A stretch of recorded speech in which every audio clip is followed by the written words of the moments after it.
We're back with another 5x5. Who likes learning about AI? I do. All right, you're gonna love this next set.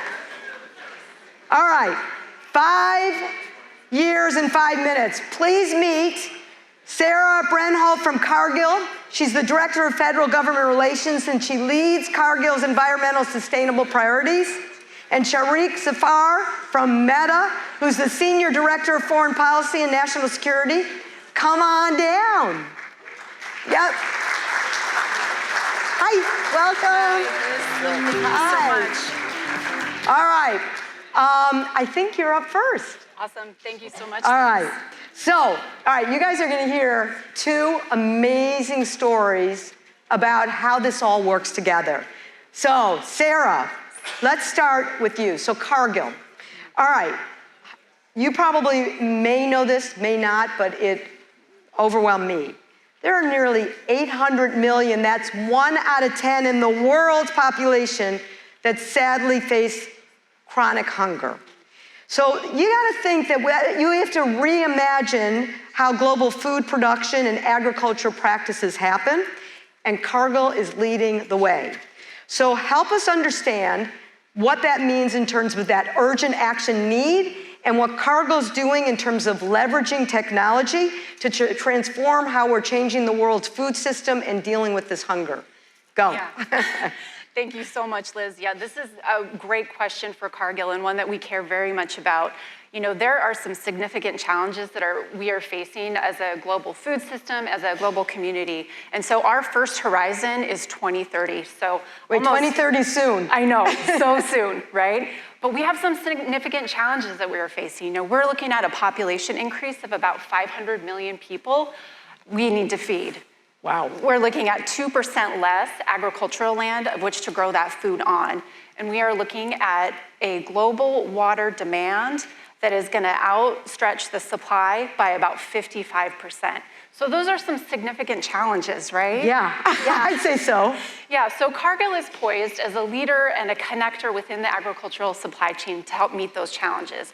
So one of the things that we're doing is looking at innovation and technology to be able to bridge the gap between what is possible to make sure that we have enough food to feed that growing population. Oh my goodness, this is fascinating. All right, so let's get down to a practical one. Yeah. I learned in preparing for this that on a daily basis, approximately 11 million metric tons of food are shipped through maritime methods.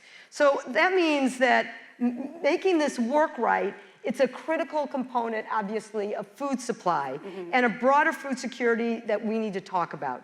So Cargill is also addressing this, and you're trying to figure out how to take this old technology to create more sustainable ways that we get food around the world. And it really fits into this global hunger problem. How are you doing it? Yeah. So ocean transportation is huge. At any given time throughout the world, Cargill has about 700 vessels on the ocean. So we are partnering with a company called BAR Technologies to implement Wind Wings, which is takes yacht technology and racing systems, and we have employed them on one vessel. So we just completed our maiden voyage to install, as you can see, a 150-foot tall wind wing to help decarbonize the ocean transportation sector. It is such a cool thing.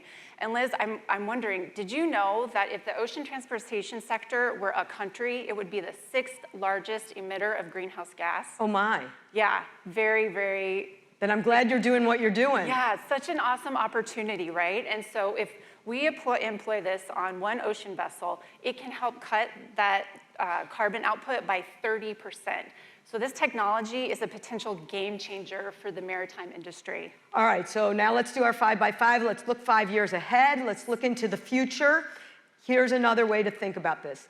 The demand will increase by 50% in sub-Sahara alone on food and 25% globally.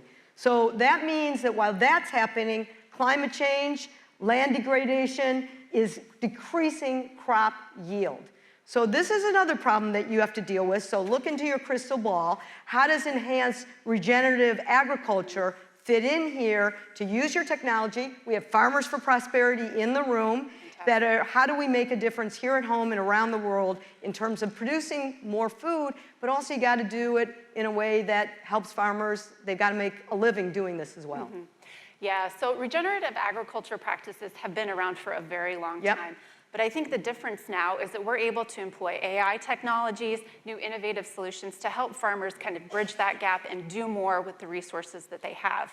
So through that, Cargill has an awesome program called Regen Connect, where we help support farmers by meeting them where they're at to employ sustainable agricultural practices. Whether that's no-till, whether that's cover cropping, whether that's drip irrigation or fertilizer use, we make I know sure, a few of those. Yeah, we make sure that farmers have the resources that they need to help ultimately their bottom line too. With less fertilizer use, with less diesel fuel use, with less labor inputs, it all can help their bottom line to meet the sustainable challenges for the future. So Chairman Brown said he likes to learn something new every day. I just learned a ton. So thank you, Sarah, Thank you, for the Liz. 5x5. And Sharik, you are up. Hey, Thank you, Sarah. Good morning. Good morning. So I feel like people fall in one of two camps on AI. They either think it's going to destroy all of humanity, or they think it's going to solve every single problem. I won't take a poll. I'm guessing I know where you fall in. But help us understand how AI can play this transformational role in solving big solutions.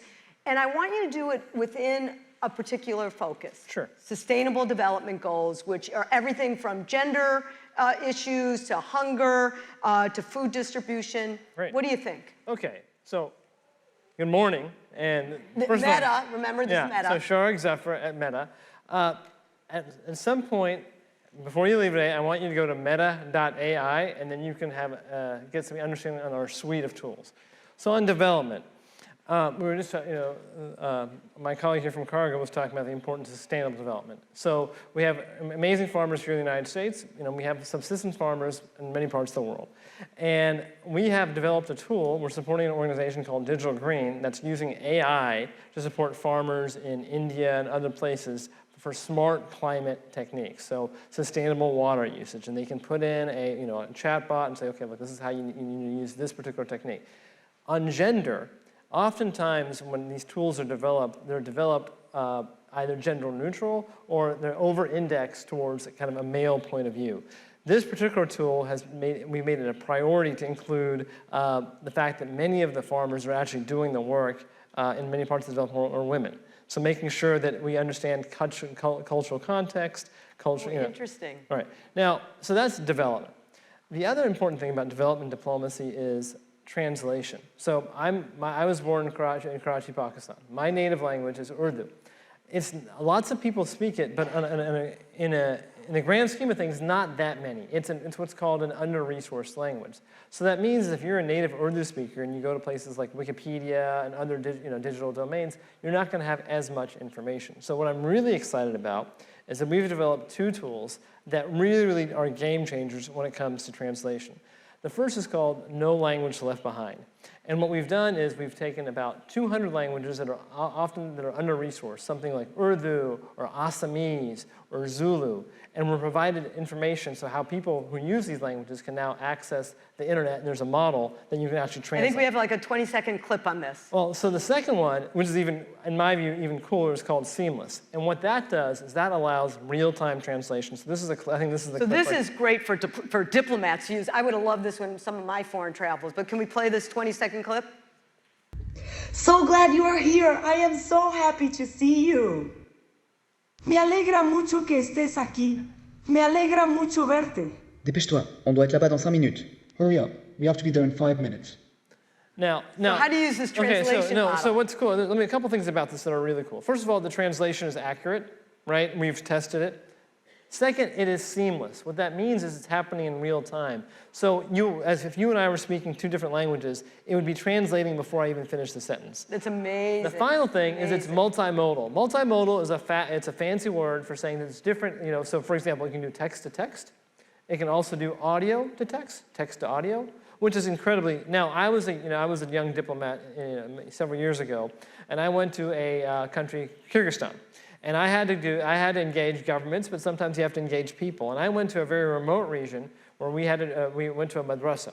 Now, I had a control officer who didn't really speak the language. Had I had this tool, I would have been able to actually communicate with young people, with entrepreneurs. And now, look, let's think about if you're a desk officer at the State Department, and you have, let's say you have a region that's 10 different countries, 10 different languages, maybe 100 different languages. There's just no way that you'll be able to, keep track of. And we have tremendous diplomats. They have great language training. But let's say there's an op-ed that's published by the opposition party, or let's say that's comes from a minority. Now, because of these types of tools, you'll be able to understand them in real time and communicate in real time. Right? And so it truly is, when it comes to supporting our diplomats and our men and women in the military, it really is, these are technologies that really... Game-changing. Yeah, game-changing. All right, so now Meta is pretty good at looking over the horizon. I love the fact that you have both the Meta experience, but also your State Department, your White House, your government experience. What should we be paying attention to in this space as you look into the next 5 years? Our adversaries have a different, and there's one particular country that has a very different view of how the internet and the digital domain should be governed. I want to be able to go on to a chatbot and find out about what happened at Tiananmen Square, or what's happening with the Uyghurs, right? Nature abhors a vacuum, and unless the United States can lead with our allies in setting standards for an open source environment where we can share information. Some countries in Africa, for example, don't have the resources to develop their own models. We should be able to ship them out, let them build and fine tune.